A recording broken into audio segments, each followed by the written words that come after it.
একটা কথা সব সময় জেনে রাখবে, অকারণে কন্ট্রোভার্সি, অকারণে ঝামেলা ক্রিয়েট করা কিন্তু কখনো উচিত না। আমি তখনও বলেছিলাম একটা কথা, জিতু কমল এবং প্রসেনজিৎ চ্যাটার্জির মধ্যে এই যে একটা কনভারসেশন বা এই যে মত পার্থক্য, সেটাকে কিন্তু সেই পর্যায়ে রাখা উচিত। মানে সেটাকে নিয়ে মিডিয়ারা যেরকম রং চড়িয়ে চড়িয়ে পোস্ট করলো, আমি তখনও বলেছিলাম জিতু কমল সে ইয়ং একজন অভিনেতা, প্রসেনজিৎ চ্যাটার্জি একজন সিনিয়র অভিনেতা, দুজনের সাথে দুজনের কম্পারিজন হয় না এবং দুজনেই দুজনের জায়গা থেকে খুব ভালো কিছু করার ট্রাই করছে। এবং প্রসেনজিৎ চ্যাটার্জি তো মিস্টার ইন্ডাস্ট্রি, অপরদিকে জিতু কমল, তারও কিন্তু একটা অডিয়েন্স রয়েছে যারা তাকে খুব ভালোবাসে। এবার তাদের মধ্যে কিছু মতপার্থক্য হয়েছে, এবার সেই মতপার্থক্যটাকে নিয়ে কিছু ইউটিউবার, কিছু মিডিয়া এমন ভাবে রং চড়িয়েছিল, আমি মনে হয় একমাত্র ইউটিউবার যে ভিডিও করে বলেছিলাম যে না, মানে আমরা এরকমও কোনদিন দেখতে পাবো হয়তো জিতু কমল এবং প্রসেনজিৎ চ্যাটার্জি দুজনে একসাথে জড়িয়ে ধরছে, আমরা কিন্তু এটাও দেখতে পেতে পারি। সুতরাং এগুলোকে নিয়ে ক্রিটিসাইজ, এগুলোকে নিয়ে কন্ট্রোভার্সি কিন্তু করা উচিত না। তো আজকের এই ভিডিওতে একটা দারুণ ব্যাপার নিয়ে কথা বলবো, তার আগে ছোট্ট অনুরোধ করব, তোমাদের যদি ভিডিওটা ভালো লাগে ভিডিওতে একটা লাইক করো, কমেন্ট করো, চ্যানেলে প্রথমবার হয়ে থাকলে চ্যানেলটাকে অতি অবশ্যই কিন্তু আগে সাবস্ক্রাইব করে দিও।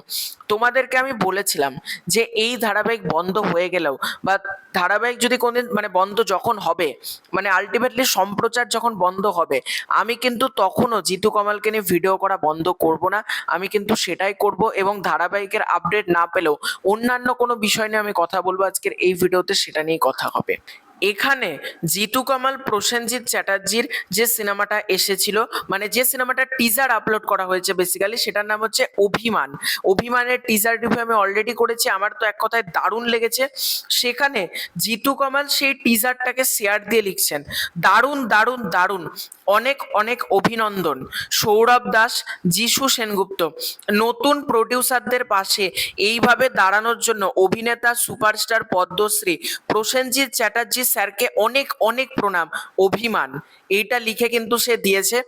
অর্থাৎ এখানে সে কিন্তু, আমি বরাবরই বলি জিতু কমল কিন্তু প্রসেনজিৎ চ্যাটার্জিকে খুব ভালোবাসেন। এবার কোনো একটা ব্যাপার নিয়ে কথা হয়েছে, এবার দেখো বুম্বাদারও মানে রাইটস রয়েছে জিতু কমলকে নিয়ে কিছু বলার, জিতু কমলেরও রাইটস রয়েছে, কিন্তু এগুলোকে নিয়ে কন্ট্রোভার্সি করব এগুলো কিন্তু উচিত না। দেখো আমার যদি কোনো কিছু ভালো লাগে আমি বলবো, যদি মনে হয় যে এগুলো আরেকটু ঠিক করা দরকার আমি কি বলবো না? আমি তো 100 বার বলবো। আমি যদি আজকে কারোর সিনেমার খারাপ দিক দেখি, আমি সেটা কি ভিডিওতে বলি না যে এই ডিপার্টমেন্টগুলো খারাপ, এগুলো আরো বেটার হতে পারতো?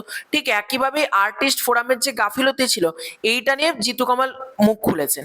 এবার তার মধ্যে যেহেতু আর্টিস্ট ফোরাম প্রসেনজিৎ চ্যাটার্জির নামটা জড়িয়ে আছে, সেই কারণে একটা হয়ে গিয়েছে। এবার সেটাকে নিয়ে আদারওয়াইজ বিরাট বড় জলঘোলা করার মতন কিছুই ছিল না। কারণ তোমরা এখানে নিজেরাই দেখলে বুম্বাদাকে কিন্তু জিতু কমল অনেক ভালো ভালোভাবে সম্মান দিয়েছে, যেমন পদ্মশ্রী, সুপারস্টার, এরকম যে সম্মানগুলো এগুলো কিন্তু জিতু কমল দিয়েছেন। সুতরাং এগুলো নিয়ে আলাদা করে আর কন্ট্রোভার্সির কিচ্ছু নেই। প্রসেনজিৎ চ্যাটার্জি তিনিও জিতু কমলকে খুবই ভালোবাসেন এবং জিতু কমলও কিন্তু প্রসেনজিৎ চ্যাটার্জিকে খুব ভালোবাসেন। সুতরাং এই ভালোবাসার জায়গাটা অব্যাহত থাকুক।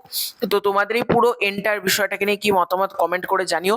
খুব শীঘ্রই দেখা হচ্ছে নতুন কোনো ভিডিওতে। চ্যানেলে প্রথমবার হয়ে থাকলে চ্যানেলটাকে অতি অবশ্যই কিন্তু আগে সাবস্ক্রাইব করে দিও। Bye bye.